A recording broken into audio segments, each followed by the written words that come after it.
প্রিয় দর্শক নমস্কার, আদাব। সুনির্মল সেশনে আপনাদেরকে স্বাগত জানাচ্ছি। গত 11 এবং 12 জুন 2024 তারিখে জাতীয় বিজ্ঞান ও প্রযুক্তি কমপ্লেক্স আগারগাঁও শেরেবাংলা নগরে অনুষ্ঠিত হয়ে গেছে 45তম জাতীয় বিজ্ঞান ও প্রযুক্তি সপ্তাহ এবং বিজ্ঞান মেলার কেন্দ্রীয় পর্যায়ের প্রোগ্রাম। এখানে সারা বাংলাদেশ থেকে সিনিয়র, জুনিয়র ও বিশেষ গ্রুপে বিভক্ত হয়ে 3টি ভাগে প্রকল্প প্রদর্শন করেছে ক্ষুদে বিজ্ঞানীরা। তো আমি আপনার যারা এইখানে সরাসরি উপস্থিত হয়ে এটি দেখতে পারেননি তাদের জন্য, পাশাপাশি বিজ্ঞান মনস্ক শিক্ষার্থী, অভিভাবক এবং শিক্ষকদের জন্য এটি একটি গুরুত্বপূর্ণ ইভেন্ট। এবং এখানে এই ভিডিওতে আমি সেই সকল প্রজেক্টগুলো দেখানোর চেষ্টা করব খুব সংক্ষিপ্তভাবে। আশা করছি আপনারা উপকৃত হবেন এবং পরবর্তীতে আপনারাও নতুন প্রজেক্ট তৈরির ব্যাপারে আপনারা সহযোগিতা পাবেন। তো প্রিয় দর্শক, আর কথা না বাড়িয়ে আমি দেখানো শুরু করি এইখানে যে প্রকল্পগুলো নিয়ে আসা হয়েছিল। তো প্রথমেই রয়েছে, আমি দেখাবো ময়মনসিংহ জেলাকে। ময়মনসিংহ জেলা নিয়ে এসেছিল আয়নিক থাস্টার অ্যান্ড রাডার সিস্টেম। দেখেন আমি দেখানোর চেষ্টা করছি।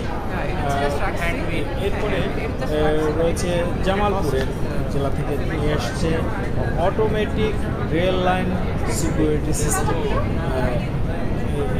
এই ব্যবস্থাটি। এরপরে শেরপুর জেলা থেকে জুনিয়র গ্রুপে নিয়ে আসা হয়েছে স্মার্ট কৃষি ব্যবস্থা। স্মার্ট কৃষি ব্যবস্থায় কত ধরনের যন্ত্রপাতি ব্যবহার করা যায়, কীভাবে উৎপাদন বৃদ্ধি করা যায় সমাজে, সেগুলো দেখাতে তারা চেষ্টা করছে। এরপরে নেত্রকোনা থেকে নিয়ে আসছে অক্সিমেট্রিক্স এআই পাওয়ার স্মার্ট স্টাডি। এরপরে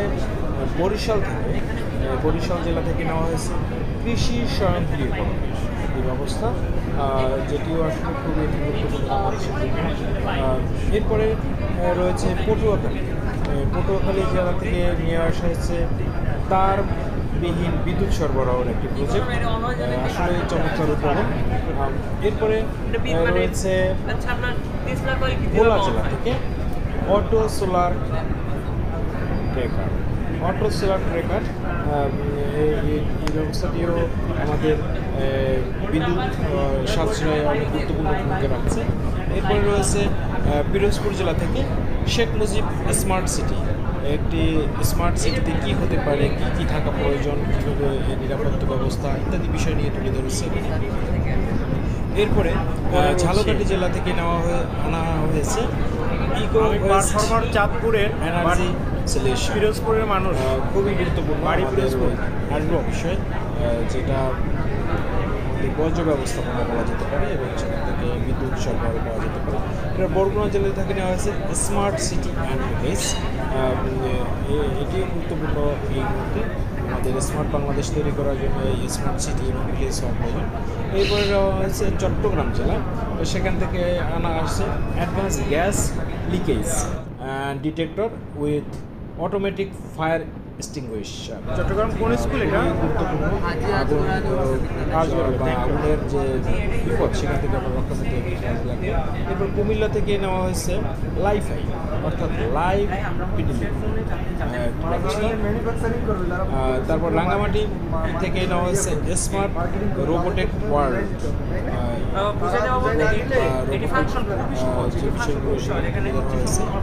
এরপরে হচ্ছে ব্রাহ্মণবাড়িয়া জেলা থেকে নেওয়া হয়েছে বঙ্গবন্ধু সিলিকন সিটি। এটিও মূলত একটি স্মার্ট সিটি হওয়ার জন্য কী দরকার এরপরে খাগড়াছড়ি জেলা থেকে আনা হয়েছে নবায়নযোগ্য শক্তি সম্পন্ন স্মার্ট গ্রাম। আসলে গ্রাম হবে শহর, এই স্লোগান রয়েছে। সেক্ষেত্রে সেই কীভাবে স্মার্ট গ্রাম হতে পারে এবং সেখানে নবায়নযোগ্য শক্তি ব্যবহার করবে তার একটি। এরপরে নোয়াখালী থেকে নেওয়া হয়েছে electricity generation from natural resource. প্রাকৃতিকভাবে কীভাবে ইলেকট্রিসিটি বা বিদ্যুৎ উৎপাদন করা যায় তার একটি নমুনা এখানে নেওয়া হয়েছে। এরপরে চাঁদপুর জেলা থেকে নেওয়া হয়েছে smart and pollution free Bangladesh. এটিও আসলে স্মার্ট বাংলাদেশেরই একটি ধারণা, যেখানে কোনো পলিউশন থাকবে না, কোনো দূষণ থাকবে না, এই ব্যবস্থাটি দেখানো হয়েছে। এরপরে কক্সবাজার থেকে যে নেওয়া হয়েছে অবস্ট্রাকল ডিটেক্টর, বিভিন্ন ধরনের অসুবিধা কীভাবে চিহ্নিত করা যায় তার একটি যান্ত্রিক ব্যবস্থাপনা, এটিও অত্যন্ত গুরুত্বপূর্ণ একটি বিষয়। এরপরে বান্দরবান জেলা থেকে আনা হয়েছে স্মার্ট বাংলাদেশের স্মার্ট বাড়ি। এটাও মূলত একটি ঘর, একটি বাড়ি কেন্দ্রিক, কিছুক্ষণ আগে পুরো বাংলাদেশ বা সিটি কেন্দ্রিক অবস্থা দেখানো হয়েছিল। এবার বাড়ি কীরকম হতে পারে স্মার্ট বাড়ি তার নমুনা দেওয়া হয়েছে। তারপরে ফেনী জেলা থেকে নেওয়া হয়েছে স্মার্ট হেলমেট। আসলে মোটরসাইকেল দুর্ঘটনায় কিন্তু এই হেলমেট না ব্যবহার করার কারণেই তো কীভাবে এই দুর্ঘটনা থেকে পরিত্রাণ পাওয়া যায়, একটি স্মার্ট হেলমেট যেটি সিগন্যাল দেবে বিভিন্ন ধরনের, তার ব্যবস্থা করে নেওয়া হয়েছে। এরপরে লক্ষ্মীপুর জেলা থেকে আনা হয়েছে অ্যাক্সিডেন্ট প্রিভেনশন আইডিয়াল সিটি এবং অটোমেটিক পাম্পিং মেশিন, এই প্রজেক্টটি যেটি। এরপরে সিলেট বিভাগ থেকে নেওয়া হয়েছে এআই রোবট থ্রম্বো, যেটি আসলে এখানে এই মুহূর্তে দেখানো হয়েছিল। এরপরে মৌলভীবাজার থেকে নেওয়া হয়েছে ফিল্ড ফ্রি আর্থ, এটিও এই মুহূর্তে টেবিলে নেই, দেখানো যাচ্ছে না। পরবর্তীতে হবিগঞ্জ জেলা থেকে নেওয়া হয়েছে electricity from West shoe for blind, কীভাবে বর্জ্য থেকে বিদ্যুৎ তৈরি করা যায় এবং অন্ধদের জন্য জুতা প্রজেক্ট নিয়ে আসছে। এরপরে সুনামগঞ্জ জেলা থেকে নেওয়া হয়েছে pyrolysis of plastic and modernizing city, এটি একটি সুন্দর প্রজেক্ট, একটি ভালো শহরের উদাহরণ এখানে দেওয়া হয়েছে, কী থাকতে পারে করা যায়। এরপরে জয়পুরহাট থেকে নেওয়া হয়েছে আর্টিফিশিয়াল ইন্টেলিজেন্স একটি ব্যবস্থা, এটিও জানেন আপনি, একটি রোবোটিক ব্যবস্থা। এরপরে চাঁপাইনবাবগঞ্জ থেকে আনা হয়েছে সেফ ড্রাইভিং সিস্টেম, মানে নিরাপদে গাড়ি চালানোর একটি ব্যবস্থা এখানে দেখানো হয়েছে। এরপরে সিরাজগঞ্জ থেকে একই ধরনের একটি প্রজেক্ট নেওয়া হয়েছে সেফ ড্রাইভিং সিস্টেম, প্রায় একই রকম বলতে গেলে একটু কিছু ভিন্নতা আছে, তারপরেও এটি একটি গুরুত্বপূর্ণ সিস্টেম। এরপরে পাবনা থেকে নেওয়া হয়েছে automatic train accident control system. হ্যাঁ, ট্রেন দুর্ঘটনা রোধে কীভাবে অটোমেটিক কাজ করবে, দুর্ঘটনা ঘটবে না রোধ করা যাবে, তার একটি সুন্দর ব্যবস্থা এখানে তারা দেখিয়েছে। এরপরে নওগাঁ জেলা থেকে যে প্রজেক্টটি নিয়ে আসা হয়েছে সেটি হলো electricity from West materials fully mobile controlled in resident and commercial area, এটিও একটি গুরুত্বপূর্ণ প্রজেক্ট। এরপরে আমাদের বগুড়া থেকে নিয়ে আসা হচ্ছে ওয়ান স্টপ সিকিউরিটি, নিরাপত্তা ব্যবস্থার সম্পর্কিত একটি প্রজেক্ট। এরপরে নাটোর জেলা থেকে এসেছে ডিজায়ারেবল স্মার্ট সিটি, অর্থাৎ একটি স্মার্ট সিটি কেমন হতে হবে, কেমন আমাদের প্রত্যাশা, সেইটি নিয়ে তারা প্রজেক্ট দিয়েছে।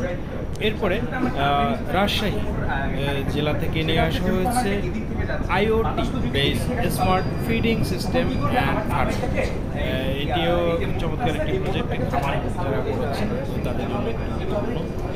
তারপরে ঠাকুরগাঁও থেকে যেটি নিয়ে আসা হচ্ছে সর্বোচ্চ বিদ্যুৎ উৎপাদনকারী কৃত্রিম গাছ প্রজেক্ট, এটিও খুব এই মুহূর্তের গুরুত্বপূর্ণ একটি ইভেন্ট আমি মনে করি, তারা এটি দেখাচ্ছে।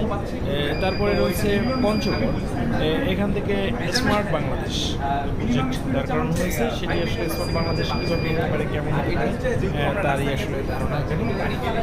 এরপরে লালমনিরহাট থেকে নেওয়া হয়েছে ফায়ার ফাইটার রোবট, এই অগ্নি নির্বাপকের জন্য যে এই রোবটটি কাজ করবে খুব দ্রুত বা ভালো, এটি। এরপরে নীলফামারী থেকে আনা হয়েছে রোবোটিক সিস্টেম, এখানেও একটি রোবট এখানে যে দেখা যাচ্ছে, এটি তারা ব্যাখ্যা করছে কীভাবে করা যায়। যাই হোক, তারপরে গাইবান্ধা থেকে আনা হয়েছে পরিবেশ বান্ধব শীততাপ নিয়ন্ত্রণ যন্ত্র, মানে আমরা যে এসি ব্যবহার করি সেটা পরিবেশ বান্ধব একটি ব্যবস্থা, তারা এখানে দেখানোর চেষ্টা করছেন। এরপরে কুড়িগ্রাম থেকে নেওয়া হয়েছে মহাকাশ গবেষক রোবট, তো এটি এখানে এই মুহূর্তে নেই আসলে ডেস্কে, তারা দেখিয়েছে এর আগে।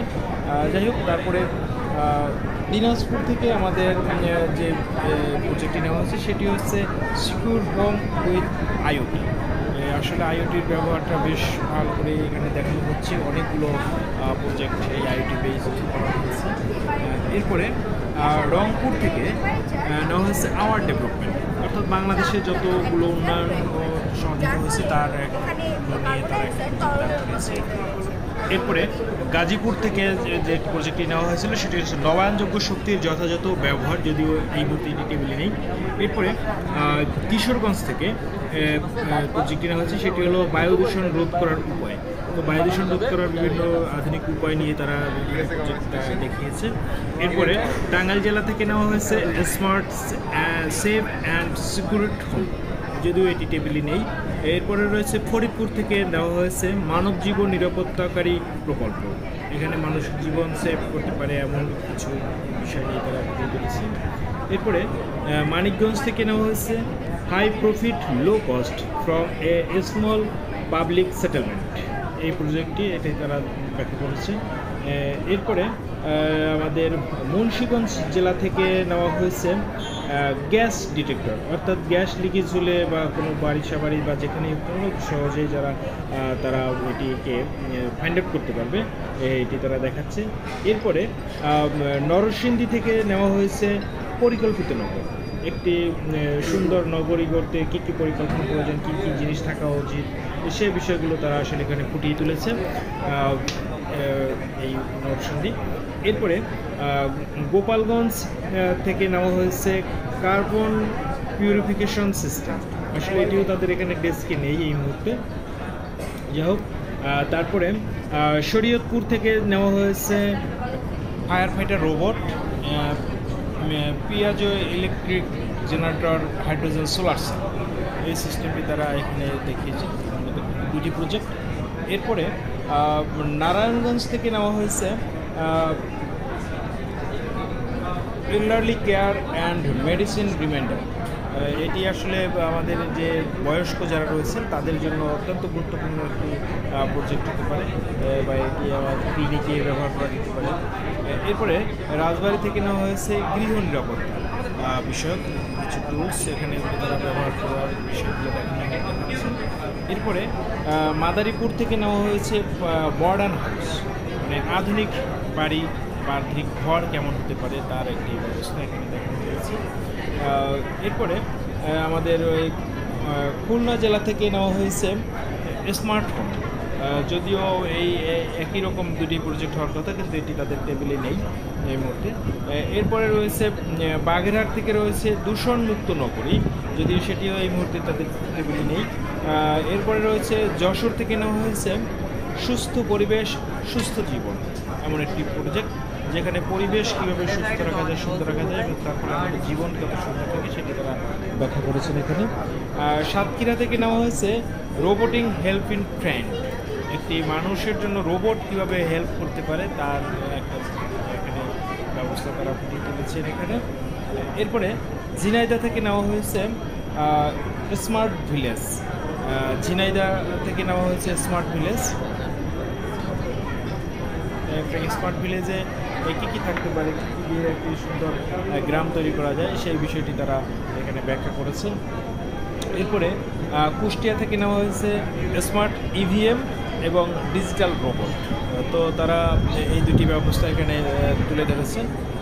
এরপরে আমাদের চুয়াডাঙ্গা থেকে নেওয়া হয়েছে ট্রেন সিকিউরিটি সিস্টেম, আমাদের রেলের নিরাপত্তা ব্যবস্থা বিষয়ক একটি প্রজেক্ট, এটিও আমাদের জন্য জনজীবনের জন্য অত্যন্ত গুরুত্বপূর্ণ। এরপরে মাগুরা থেকে নেওয়া হয়েছে প্রজেক্ট জীবন, একটি ব্যতিক্রমী নাম, তো এখানে তারা ব্যাখ্যা করছে কি এটি কী হতে পারে।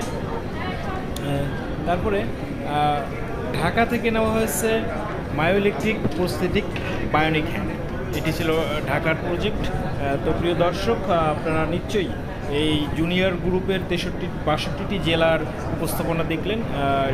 আপনাদের যারা বিজ্ঞান মনস্ক বা বিজ্ঞান প্রজেক্ট করছেন তারা একটা আইডিয়া পেলেন এবং পরবর্তীতে নতুন নতুন প্রজেক্ট উদ্ভাবনে আপনাদের এই মেলার এই দর্শন নিশ্চয়ই আপনাদেরকে সহযোগিতা করবে। তো এরকম সুনির্মল সেশনের থেকে পরবর্তী বিশেষ এবং সিনিয়র গ্রুপের প্রজেক্ট দেখার আমন্ত্রণ রইল। পাশাপাশি বিজ্ঞান মনস্ক জাতি গঠনে আপনার সক্রিয় ভূমিকা প্রত্যাশা করছি। প্রিয় দর্শক, আজ এ পর্যন্তই। সুনির্মল সেশনের সাথে থাকার জন্য ধন্যবাদ। চ্যানেলটিকে সাবস্ক্রাইব করতে ভুলবেন না এবং লাইক, কমেন্ট, শেয়ারের মাধ্যমে এই ভিডিওটি ছড়িয়ে দিয়ে দেশের সকল শিক্ষার্থীর জন্য আপনি সহযোগিতা করবেন এই প্রত্যাশা করছি। আজ এ পর্যন্তই, শুভ বিদায়।